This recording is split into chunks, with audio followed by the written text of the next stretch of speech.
Assalamualaikum warahmatullahi wabarakatuh. Perkenalkan, nama saya Wina Desti Maulana. Perkenalkan, nama saya Nabila Mahjati Pohan. Kami akan membacakan hasil dari studi kasus kami dan akan menggolongkannya ke hukum apa. Pertama, ada kasus penusukan ojol di Jakarta Pusat.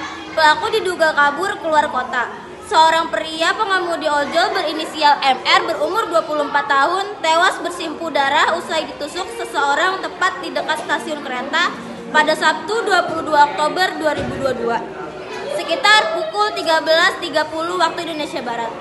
Kejadian penusukan tersebut berawal dari korban sedang berkendara melintas di Jalan Mas Mansur. Korban kemudian melihat kakaknya Rizky sedang cekcok dengan pelaku. Korban menghampiri Rizky dengan tujuan untuk membela kakaknya. Pelaku justru naik pitam dan menusuk MR dengan pisau lipat hingga berkali-kali dan meninggalkannya begitu saja usai korban terkapar bersimpah darah. MR sempat dilarikan ke rumah sakit namun nyawanya tak tertolong. Pelaku penusukan MR hingga tewas di Jakarta Pusat masuk ke daftar pencarian orang atau DPO. Proses pencarian terhadap terduga pelaku terus dilakukan hingga sampai saat ini. Dari kasus tersebut termasuk ke dalam golongan hukum Undang-Undang Hukum Nasional, hukum tertulis yang dikodifikasi, hukum ius constitutum, hukum material, hukum formal, dan hukum yang memaksa. Kemudian dari kasus tersebut terkena pasal 338 KUHP, 359 KUHP, dan 340 KUHP tentang pembunuhan berencana. Saya kronologi kasus Marsina bersama rekan-rekannya menggelar aksi mogok pada 3-4 Mei pada 1993 di pabriknya, menuntut PT CPS menaikkan upah buruh sesuai surat edaran Gubernur KDH tingkat 1 Jawa Timur nomor 50 tahun 1992. Selasa pada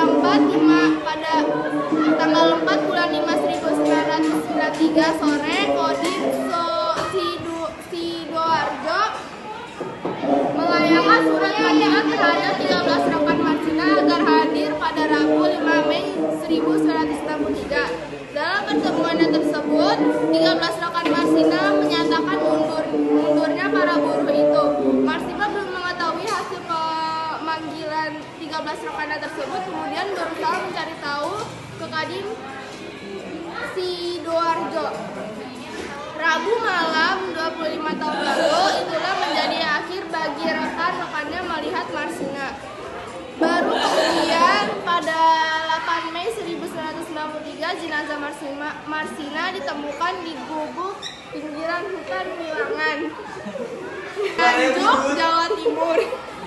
18 hari kemudian, keberadaan 8 orang ditangkap tim tersebut diketahui sudah ditahan di Polda Jawa Timur.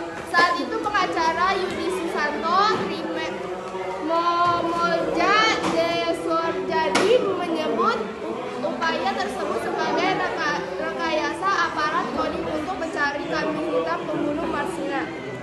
Kesimpulan, Marsina tewas akibat penganiayaan berat dan masuk ke dalam pasal 7 UU tersebut menyebut kejahatan kemanusiaan merupakan serangan secara sistematik yang ditunjukkan kepada penduduk sipil. Pasal tersebut berupa pembunuhan, pemerkosaan, penyiksaan, dan penganiayaan. Golongan kasus tersebut masuk ke dalam hukum internasional. Sekian dari kami. Wassalamualaikum warahmatullahi wabarakatuh.